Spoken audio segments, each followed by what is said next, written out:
Welcome everyone to Matlab Expo 2022. I'm excited to have such a large group of engineers, scientists and educators tuning into this talk today. In March this year, an ice shelf the size of New York City collapsed due to record high temperatures in Antarctica. It's a symptom of the climate crisis that will affect all of us. Already millions have had their homes or businesses damaged. And people are losing their lives in fires, floods, droughts, and storms. I'm deeply concerned about the world that my children will inherit. The climate crisis is here. But people around the world are stepping up to help. We can't leave tackling climate change to the climate scientists. Every industry must transform, and we all have our part to play. Many talented scientists, engineers, and educators are tackling the climate crisis with the help of MATLAB and Simulink. There will be three parts to the talk. I will start with research and show how scientists use data analysis, cloud computing, and AI to accelerate our understanding of climate change. I'll move to industry, where engineers also use AI, plus modeling and simulation to electrify everything. And I'll finish with education, looking at how educators are training up the next generation to tackle the world's big challenges. Let's start with research and accelerating climate science. This is Professor Michael Mann, the director of the Earth System Science Center at Pennsylvania State University. He contributed to a report by the International Panel on Climate Change. Their work was recognized by the 2007 Nobel Peace Prize. This included the influential hockey stick graph that tracks global temperature change over the last 1,000 years. His work uncovers the climate change signals within noisy time series data. This plot is from his paper on smoothing climate time series. Annual temperature recordings in the Northern Hemisphere relative to a mean temperature are plotted in purple. The data is noisy, and the trend has been uncovered by the two smoothing curves in blue and red fitted to the data. Both show a clear increase in temperature since the mid-1970s. Professor Mann leads by example by providing links to the data and the algorithms he develops. This practice is a key principle of the open science movement. Another key to accelerating research is facilitating collaboration. Scientists build on the work of each other, and cloud computing makes this easier. I opened this talk with a recent ice shelf collapse in Antarctica. When ice shelves collapse into the ocean, it can accelerate the flow of glaciers on the land, contributing to sea level rises and coastal flooding. Scientists use satellite data to study shifts in the ice, and this data is often stored on cloud portals. This image is from Copernicus, the European Union's Earth observation program. Copernicus provides a popular cloud portal for climate scientists. Datasets shared on cloud portals can often be huge, and the data analysis can be time-consuming. Parallel computing can reduce the execution time of your algorithm and deliver your research results more quickly. The pace of discovery can also be accelerated with AI that helps to uncover the patterns in datasets and build accurate predictive models. In this next story, 4 climate scientists from Canada and Algeria collaborated to predict drought accurately. They studied the Awash River basin in Ethiopia. Here, people are heavily dependent on agriculture to make their living. Drought is a common occurrence, and it can cause crop harvests to fail. It makes the local communities extremely vulnerable. But if you can predict droughts accurately, then their impact can be mitigated. Droughts are measured via a standardized precipitation index, essentially a measure of rainfall. The researchers predicted the measure we see on the screen using techniques that had never been coupled together before for drought prediction. These techniques are artificial neural networks, support vector regression, and ensemble methods called bootstrap and boosting. The researchers also used wavelet analysis to pre-process the time series data, which gave more accurate predictions. You can see how the model prediction in red closely tracks the observed precipitation index in blue, indicating an excellent fit to the data. This is a good example of applying AI techniques to predict drought. In this research section, we heard about how scientists use data analysis capabilities to model temperature increases, cloud computing to analyze satellite images of sea ice, and artificial intelligence to predict drought. Climate science helps us understand the trends and the impacts of climate change. But when it comes to tackling the climate crisis, we need engineers and industry to step up and electrify everything. Eunice Newton-Foote was the first scientist to experiment on the warming effect of sunlight on gases. In her 1856 paper, she theorized that changing the proportion of carbon dioxide in the atmosphere would change its temperature. And she was right. Climate change is occurring because of increasing levels of greenhouse gases in the atmosphere. To tackle climate change, we need to reduce our greenhouse gas emissions. These emissions come from every industry sector. To limit the devastation climate change will cause, every industry needs to transform and reduce harmful emissions. This will take significant innovation, and engineers are stepping up to meet this challenge. In fact, there is a huge array of possible solutions for reducing greenhouse gas emissions. Two areas we will focus on today are generating electricity from renewable sources and using that electricity as our primary energy source. I'll refer to this pairing as the electrification of everything. Nearly a quarter of the world's greenhouse gas emissions come from electricity production, and it is a key driver of the rapid increase in greenhouse gas that we've seen in the past century. 140 years ago saw the start of an engineering transformation, the growth of the electric power grid. Access to electricity improved the quality of life for millions of people around the world and kick-started the global industrial revolution. Increasing access to electricity continues to drive economic development today. But the growth in the electric power grid was driven by burning fossil fuels, a process that emits a huge volume of greenhouse gases. And unfortunately, 61% of the world's electricity production still comes from fossil fuels today. Fortunately, however, that proportion is falling as the world transitions to more renewable energy sources. The increasing green curve representing renewable energy on this graph gives me hope.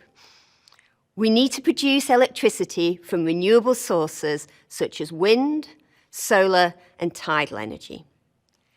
Let's look at how AI plays a role in this transition to renewable energy with an example from Korea Institute of Energy Research. Offshore wind power is a key part of the renewable energy transition. The cost of offshore wind has decreased by 50% in the past decade, helped by increased capacity and improved efficiency. An efficient operation relies on effective maintenance. You need to be able to accurately identify when a component needs replacing. And this is especially important out at sea. If you don't schedule enough maintenance work, then you run the risk of an accident. But if you do too much maintenance work, then costs increase and less power is generated due to downtime. Predictive maintenance models can help. A typical turbine consists of approximately 8,000 components, and many of these components are fitted with sensors. Across multiple turbines, the researchers analysed thousands of signals from these sensors, including wind speed, turbine rotational speed, and power generated. They pre-processed the sensor data by removing outliers and performing smoothing and data reduction. For example, by eliminating sensor measurements taken when a turbine was stationary. The team implemented a variety of machine learning algorithms, including regularized linear regression, polynomial curve fitting, and decision trees. They also implemented and trained an artificial neural network using deep learning. The researchers evaluated each algorithm's ability to predict the loads on key turbine components, such as the bending moment of the blade, the shaft tilt moment, and the shaft yaw moment. The engineers used these predictions to anticipate when the load on a component was likely to exceed the recommended limit, and to estimate the remaining useful life of each component. And the results were excellent. Despite limited experience with artificial intelligence techniques, the research team were able to develop an algorithm capable of detecting component failure with over 90% accuracy. Finally, to help their colleagues monitor turbine operations, the engineers created and packaged a dashboard for the algorithms. The workflow had multiple steps: data pre-processing, model development, and deployment. This is common with AI applications, and MATLAB supports the full AI workflow, which includes accessing data from sensors, files, or databases, analyzing, pre-processing, and labeling data, developing AI models, and deploying the models to desktop apps, enterprise systems, or embedded devices. MathWorks supports many of these steps with apps that require no coding, which makes AI accessible to everyone. This offshore wind story highlighted the application of AI to reduce greenhouse gas emissions in electricity production. But significant greenhouse gas emissions come from many other sectors, including buildings, transport, heavy industry, and agriculture. These sectors all need to transform to reduce their harmful emissions, and electrification has a big role to play. We need to electrify everything. Let's dive in to an example of how steel production can be electrified with the help of modeling and simulation. Steel is the most common structural material used in almost everything around us. It is an essential but environmentally hazardous industry. While technology has seen major advancements across most industries, the process of steel making has remained much the same for thousands of years. And this is what it looks like. Mix iron and coal within a blast furnace to create molten iron, followed by a process to remove impurities. This results in a significant amount of carbon as a byproduct, about 10% of all global CO2 emissions annually. With the continuing growth of steel production, we are left to wonder who will be tackling the next generation of changes in this industry. Boston Metal is a startup with the answer. The team is transforming the steel industry with their groundbreaking technology aimed at producing steel in a greener and cheaper way. The patented technology, molten oxide electrolysis, replaces the traditional processes by using direct electric current to separate chemical compounds. The method produces liquid iron with a byproduct of oxygen instead of carbon. It's a cleaner and simpler process. And if the electricity being used comes from renewable sources, then we can drive overall emissions towards zero. A model-based design approach enables the small team to work efficiently. They built a full dynamic model of the control system, which allowed the team to model and test the system against the digital twin, ensuring that when the team was ready to turn the system on, it worked. The engineering team at Boston Metal is no stranger to the challenges startups face. They have limited time and resources with huge milestones to hit. To overcome these challenges, they participated in a program that provides startups with access to MATLAB, Simulink, and more than 90 toolboxes at a startup-friendly price. Engineers at startups need to innovate quickly, and domain-specific examples help them get started in new areas. MathWorks provides examples to help engineers in all industries adapt to the electrification megatrend. These include component examples for quick and easy simulation. An example is battery charging and discharging. Reference examples that support system design, for example, a model of an entire automotive electrical system. and design solutions that provide adjustable models and demonstrate a full workflow, for example, to support the design of a wind farm. I get so excited when I hear about all this incredible work being done by engineers to mitigate greenhouse gas emissions. In this industry section, you heard about the application of AI to the predictive maintenance of wind turbines and the use of modelling and simulation to electrify steel production. To tackle the challenges of electrification, industry needs a strong supply of engineers with the right set of skills. In this final section, let's look at how educators are training up the next generation of engineers and scientists to tackle the world's big challenges. Robert Bosch Engineering in India realised that new graduate engineers coming into their company required up to a year of training before they had the skills needed to be effective in their electric vehicle programs. To help them address the shortage of skilled engineers, they decided to create a new university course to teach model-based systems engineering. They partnered with NIT Calicut in India and MathWorks to develop a suitable curriculum. This picture is from the signing ceremony. Together, we built a course covering EV fundamentals, such as regenerative braking, energy storage, and electric drivetrain systems. This theory was brought to life through hands-on modelling and simulation of EV systems, giving students the opportunity to build their practical experiences. The educator and student feedback from the course was excellent. Harry Bhaskar was one of the students on the course who now works as an electric vehicle systems engineer at Bosch. The course was a personal turning point for him in his understanding of the world of engineering. Like many educators, I love to hear stories of students going on to successful careers in industry. If you are an educator training the next generation, then MATLAB courseware can help you.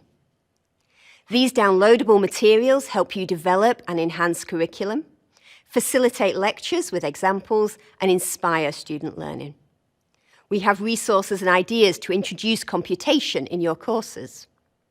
Courseware exists for many disciplines, including electrical engineering and earth, ocean, and atmospheric sciences. And there are pages with resources for teaching specific subjects, for example, teaching data science with MATLAB. Completing the triangle, educators also want to build student research skills. A common way of doing this is via final year design projects, but it is challenging for educators to provide project ideas that are exciting for students and up to date with the latest research and industry trends. This is where MathWorks Excellence in Innovation program comes in.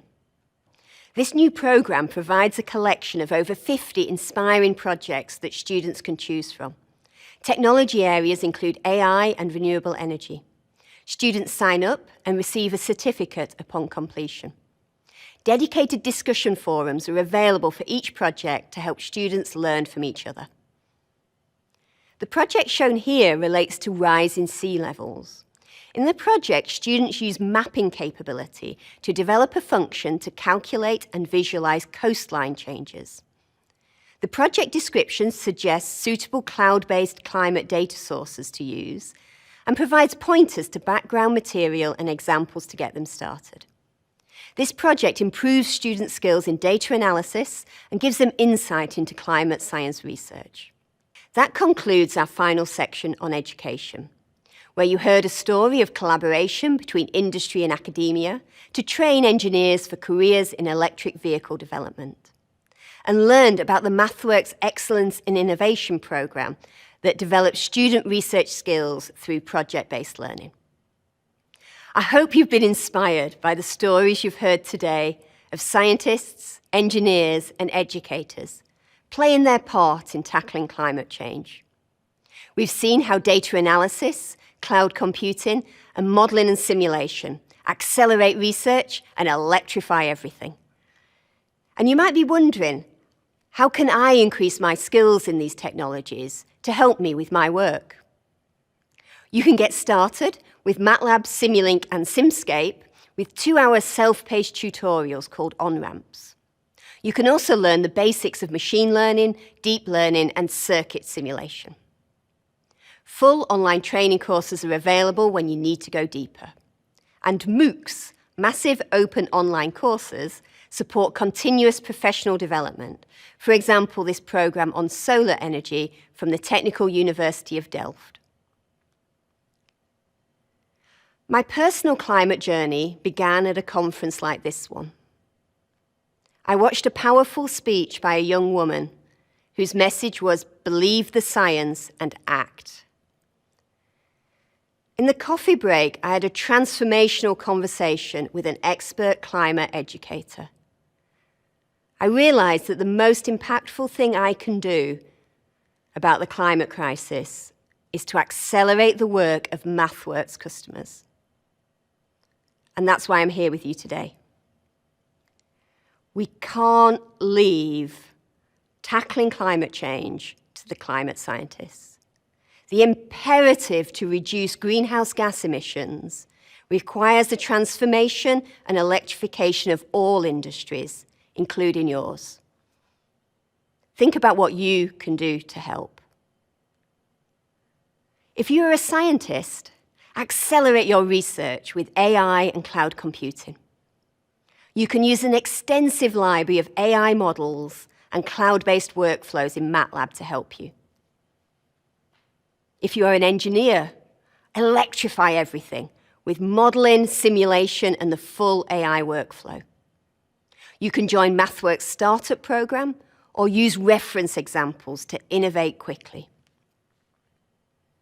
If you are an educator, train the next generation with project-based learning and help students learn about industry and research applications.